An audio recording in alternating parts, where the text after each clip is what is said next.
The business card read, Hunter Command Center of America. Adam White, Senior Agent. Jin-Woo turned it over. There was only one reason the most powerful hunter organization in the world would send someone to a funeral to follow a Korean S-rank. They wanted something. Adam gave the answer, and it wasn't what he expected. I have some information I would like to divulge to you. Not a recruitment pitch, intel. The kind only the Hunter Command Center could provide, offered to special people in exchange for simply listening. Jin-Woo weighed it quickly. If the news was beneficial, he'd rather focus on the black key. If it was a warning, he was confident he could handle whoever was coming, and there was no way to verify any of it in advance. I'll think about it and get back to you. The look on Adam's face was the most honest expression he'd shown, pure shock collapsing into something close to panic. Jin-Woo opened the van door. Please wait, he glanced back. Adam was sweating. Upgrader. Jin-Woo's hand stopped. Have you heard of the awakened being who can upgrade other awakened beings' abilities? He stepped away from the van and let the door close. Adam exhaled. Woo! He looked up to find Jin-Woo already standing directly in front of him. Oh geez. He jumped back. Where to? The black sedan stopped at a luxury hotel, the same name that had been on Jin-Ho's note weeks ago. An English-speaking foreigner has been looking for you. Adam's people had been positioning for a while. Michael Connor, assistant director of the Hunter Command Center, didn't hide his satisfaction when Jin-Woo walked in. Getting the other side to the table was half the battle. He slid a stack of documents forward. The United States wants you, Hunter sung. Immigration papers. One word. Yes, and years of processing compressed to a second. Not as an ordinary citizen, but as one of the country's highest-ranked hunters. Jin-Woo looked at Adam, who looked away. I came here because Agent White told me I could get information. Michael laughed. If you become an American citizen, our upgrader can raise your abilities to a higher level. He then ordered, Please escort in Mrs. Selner. The door opened. Two agents brought in a middle-aged woman whose aura Jin-Woo noticed immediately, different from any reawakened being he'd encountered. Not the presence of a powerful hunter, but something else entirely. Norma Selner sat across from him and saw his expression. I get that look a lot. She leaned in conspiratorially. But once I give them a taste, they all end up clinging to me soon enough. She explained, all awakened beings had fixed power limits that couldn't be surpassed without reawakening. She broke those limits, 3 stages, long recovery periods between uses. Only 3 or 4 hunters per year could receive the benefit. Hunters who completed all 3 stages reported 20 to 30% increases in stats. Jin-Woo ran the numbers. His average stats were close to 250. A 30% increase would push that past 300. Staggering by any measure. Why do 26 top hunters change citizenship to America every year? Michael said, reading him correctly. She's why. A hunter from Congo had knelt before her in tears, overcome by the power flowing through him, and became American the next morning. That was how it always went. Mrs. Selner's ability is a gift we can give you. Can you prove it? Norma answered first. There's no rush. I'm here to let you have the first bite. Once I give them a taste, they all end up clinging to me. The confidence behind the words was clearly not unfounded. She reached across and lightly took his wrist. Please look deeply into my eyes. That's the first step. Michael leaned back with crossed arms. Game, set, and match. He'd seen this moment many times. In a moment, Jin-Woo would cry out. They always did. He found himself wondering idly about Jin-Woo's limit. Oh! Norma fell off her chair screaming. The 2 agents drew their weapons and pointed them at Jin-Woo. Michael shoved the guns down before he'd consciously decided to move. Do you know who this is? Lower your weapons. If you're worried about her, help her. He turned to Jin-Woo with a deep bow, sweating through his collar. My sincerest apologies. What they just did was inexcusable. If this had been Thomas Andre or Jigang Liu in that chair, the agents would be dead and Michael's neck would follow before he could finish the apology. He was extremely fortunate that Jin-Woo Sung appeared to be a gentleman. It's fine. No one got hurt. Michael straightened and turned to Norma, who was drenched in sweat and could barely look at Jin-Woo. In no condition to use her power. The negotiations winning card had been pulled from his hand before he could play it. He asked to be in touch later. Norma made it clear through every inch of her body language that she never wanted to see Jin-Woo again. Jin-Woo politely declined.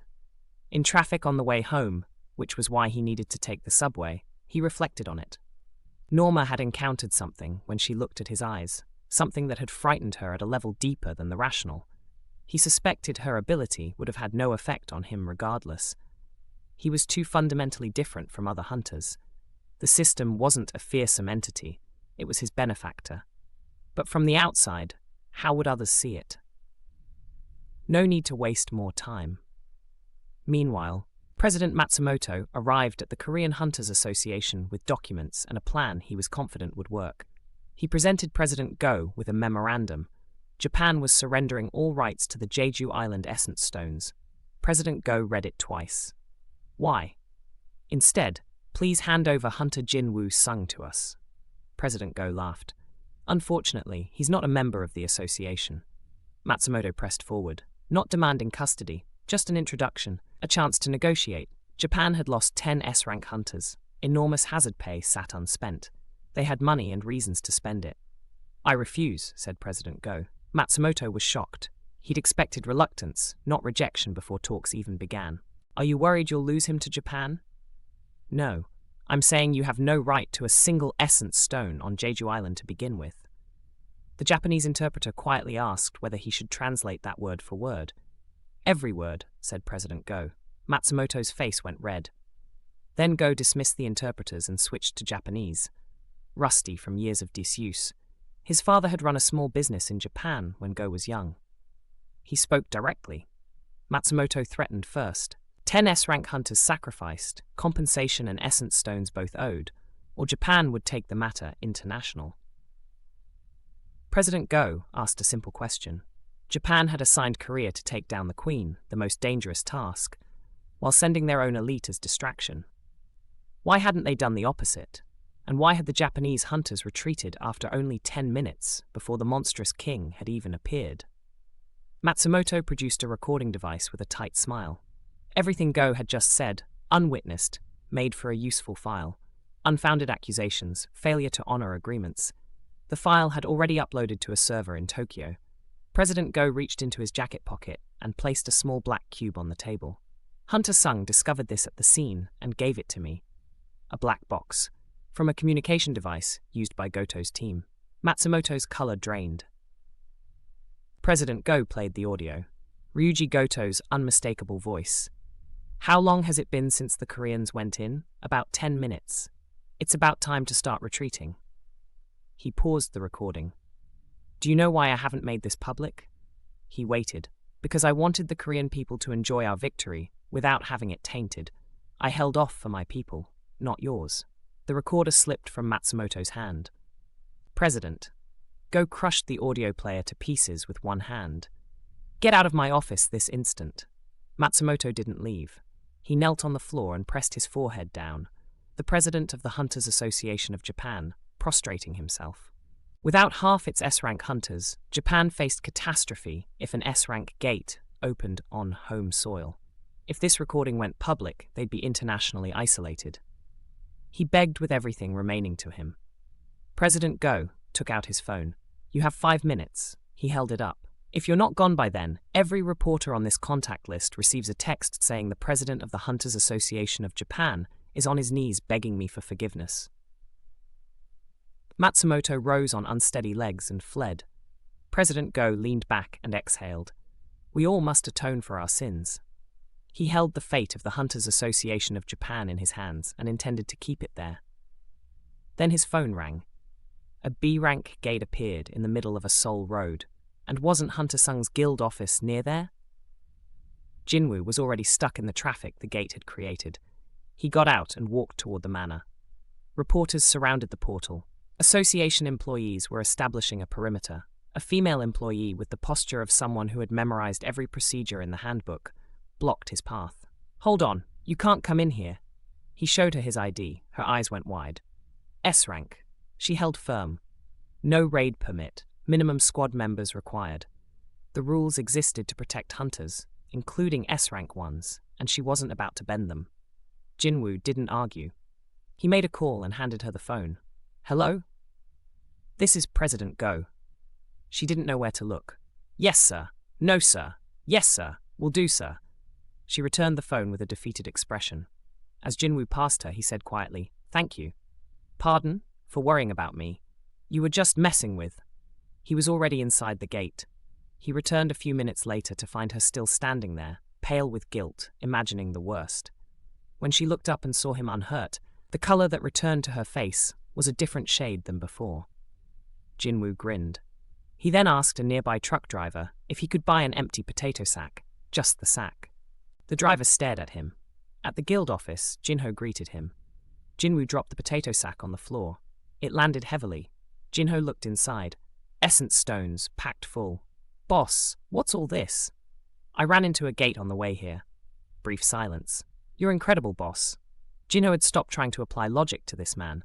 Jin-Woo looked toward the conference room. "So what is she doing here?" "We have an applicant waiting." Jin-Woo opened the door.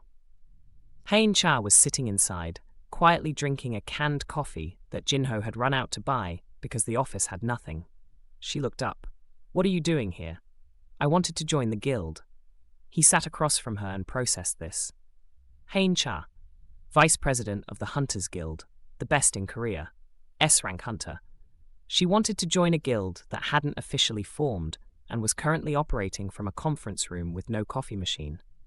She was willing to pay 2 or 3 times her signing bonus in penalty fees to break her existing contract, and wasn't asking for a new one. His high perception picked up what her face wouldn't show. She was rattled and hiding something. Her pulse, her breathing, small tells that didn't match her composed expression. "Why?" he finally asked. She kept her head bowed for a long moment. Then, "I'd like a simpler life." Not quite a lie. While she couldn't stand the smell of most hunters, just being near Jin-Woo helped her unwind. That was what she meant by simpler. Jin-Woo interpreted it as the weight of being an S-rank hunter at 22 finally becoming too much, which he could sympathize with. He'd wanted to quit countless times himself, but letting Hein join would complicate things. He planned to clear every dungeon himself. She'd have nothing to do and would require a salary. He needed a graceful exit. "There's a test to join our guild." She leaned forward. "What kind?" She was supposed to push back. She didn't. Her competitive instinct ignited. "You have to battle a minion of my choosing." "Which minion?" "An especially strong one." "Works for me." They moved to leave. At the door, he stopped her. "No need to go out that way. There's an easier method. I'll need to stand close to you. Is that okay?" Hein recalled what President Baek had told her about Jin-Woo appearing from nowhere in the ant cave. She understood what was being offered. "Excuse me." He wrapped his arms around her with the same matter-of-fact practicality he'd used carrying her through the cave. To him, it wasn't significant. Hein's face went red. She didn't pull away. "What a nice scent.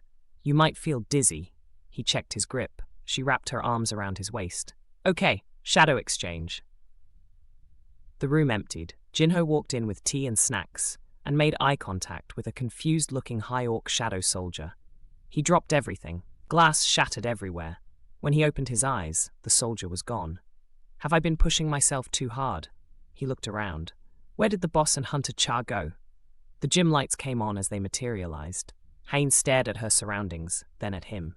You're safe. No need to hang on." She rubbed her wrist in silence.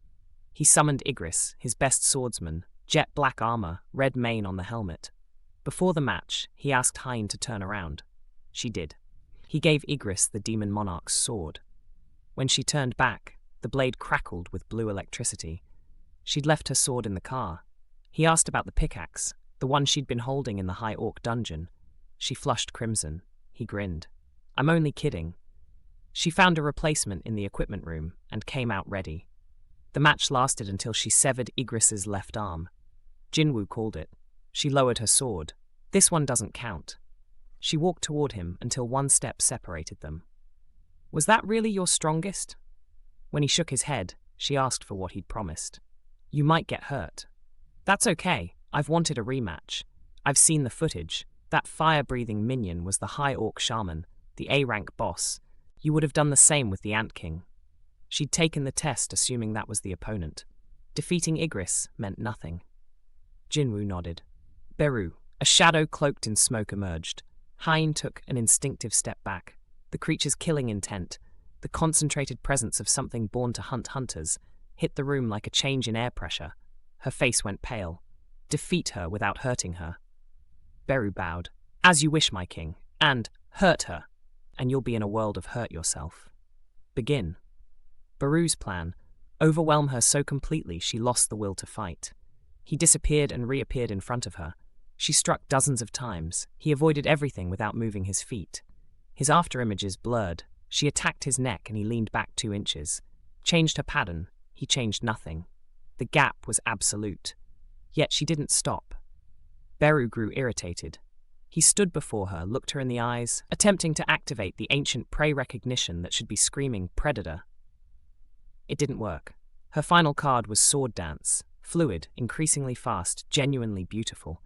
Beru blocked each strike with his claws. His displeasure accumulated. He grabbed the incoming blade and shattered it. Half the sword broke off. Hein's eyes went cold. 1 shot. She focused every remaining trace of magic power on what was left. Sword of Light, a last resort skill that consumed too much to use casually, and drove the glowing blade through Beru's midsection. In that instant, she's the enemy. If he fell, her sword would be pointed at his king. The Prime Directive surfaced and wiped everything else. Jin-Woo's order, defeat her without hurting her, erased. Beru transformed. Larger, jaw strong enough to crush iron, 10 claws extended. Swipe. Jin-Woo caught both sets of claws with his bare hands. I said stop. Beru trembled. He fell face first to the floor. My king, please show me mercy, he collapsed. Jin-Woo approached. Are you okay? She tried to rise and gave up. She nodded at the floor. He helped her up. Why push yourself this hard? There's no need to try so desperately to join our guild. Silence. I have to ask. He chose his words carefully. Do you have a thing for me or something? She looked like someone had slapped her upside the head. He shrugged. Then she organized her thoughts. Yes, I think so. That night, Hein burrowed under her blanket and kicked herself. I think so. Basically a confession. And then he'd said, then isn't there a better way to handle this than joining the guild? She'd said she'd think about it and fled. Lying in the dark, she turned over why she'd kept fighting when she'd already known she couldn't win. The answer was real. When Beru's claws were coming from both sides and she'd squeezed her eyes shut, she'd felt warmth behind her. A familiar scent. He'd been there. She shook her head. Then, a different memory surfaced. Please tell him. She bolted upright. The darkness of the ant cave when she was unconscious. Black armor. Byung-gu's face, uncharacteristically sad, like he was trying not to cry. Tell Hunter Jin-Woo Sung. Please tell him that he needs to be careful of the power he possesses. After his shower, Jin-Woo stood in front of the bathroom mirror longer than he intended. He'd landed on the obvious explanation for why someone like Hein would push that hard to join his guild, and found it genuinely hard to believe. Am I that attractive? He smirked at his reflection, then looked more closely. His scars were gone. Moles, blemishes. All of them, though they'd never been pronounced. The spirit of rehabilitation buff had been repairing everything. He'd also gotten taller from the daily quests. Looking at himself now, he thought he could pass for early 20s. Mana-slowing aging was a known effect. Maybe this was something similar. Okay, that's enough. He ran into Jinah in the hallway. What do you think about your big brother? As a man, I mean. Where is all this unfounded confidence coming from? To me, you're just the same old brother. She kicked his shin and hurt herself. I was first place in the whole school on the last mock exam, I'll have you know. One of the good things about family, they treated you exactly the same, regardless of what you became. He mentioned he was thinking of forming a guild. Her eyes lit up. He floated solo play. Her skepticism was genuine. You summon those soldiers in black armor. You don't actually fight alone. He considered this. She had a point. How about Jin? She tried it aloud and brightened. Sounds like my name flipped. What does it mean? Combining the Chinese characters for myself and moving forward. Together, Jin, I move forward. That's not bad, she said, which was high praise from her. The next morning, Jin-ho heard the name and lit up with the energy of someone receiving a reprieve at the last minute. He had spent considerable time mentally rehearsing Jin-ho Yu, vice president of the Solo Play Guild, until he could say it without a sharp pain in his chest. He didn't explain any of this. "I really like it, boss." With the name settled, Jin-Woo turned to the remaining problem, the third founding member. His requirements: hunter's license, no interest in the guild's actual activities, trustworthy.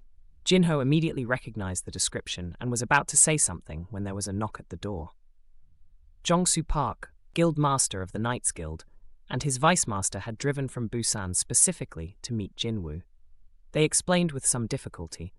A gate at Gwangali Beach, taller than a 10-story building, mana output bordering on S-rank despite its A-rank classification.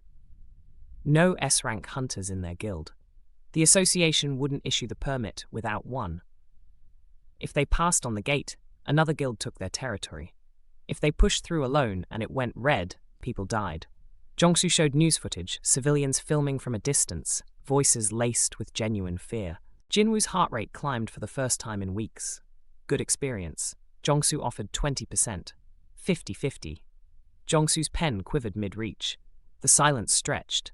He accepted, but asked one condition, that Jin-Woo take the boss himself.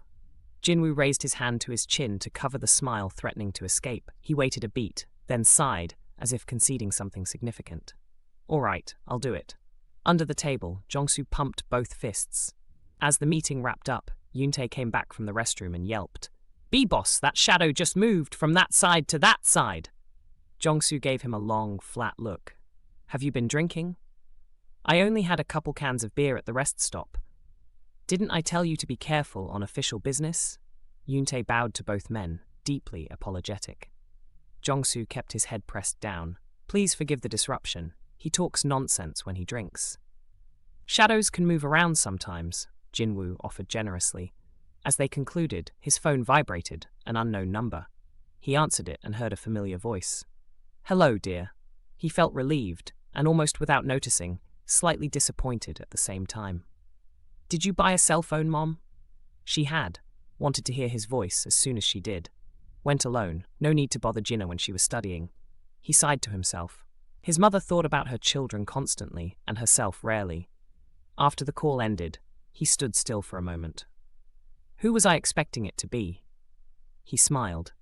Thanks to the Knights Guild men, he had a dungeon waiting, near S-rank, with a monster boss no one else could reliably handle.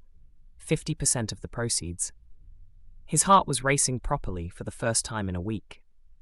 At the Hunter Command Center in Washington, the director listened to the full report. He looked at Norma. A king? Out of every hunter she'd ever assessed, she'd used that word for only 3. Jin-Woo Sung was the 4th. Does this mean he holds national-level hunter power? She shook her head. Something different. When she'd looked into his eyes, the darkness inside him had looked back. Not a passage connecting to a power source on the other side. Other hunters had those. Jin-Woo had no connection. His power generated from within, with no external limit, no passage that could be measured. There's no limit to what he can become, Michael said, the words falling out of him before he'd consciously decided to say them. The director nodded slowly. Then, sub-level 9. They descended. 8 years ago, Kamish the Dragon had nearly destroyed the western half of the United States. Dozens of the world's best hunters died. 5 survived. Those 5 received the power and authority of the nation itself, the origin of the term national-level hunter. 2 had settled in America. The Hunter Command Center had been built around the imperative of preventing that catastrophe from repeating. Kamish had left a runestone, a mage hunter's weapon, waiting in a tempered glass case in a locked safe in the basement for 8 years, waiting for a suitable master. The director placed his hand on the glass and smiled. Kamish will give this wonderful country yet another invaluable gift. At Jinah's high school, 3 students were grudgingly carrying art supplies as a favor to their teacher. They unlocked a storage room that hadn't been used in some time. Dust, old drawings, model statues. At the back, one of them noticed something on the wall. A black hole, gate-sized. "It's a closed gate," the biggest student said, reaching out. "Nothing can come out." The surface cracked. A hand shot through and grabbed his head. It didn't let go.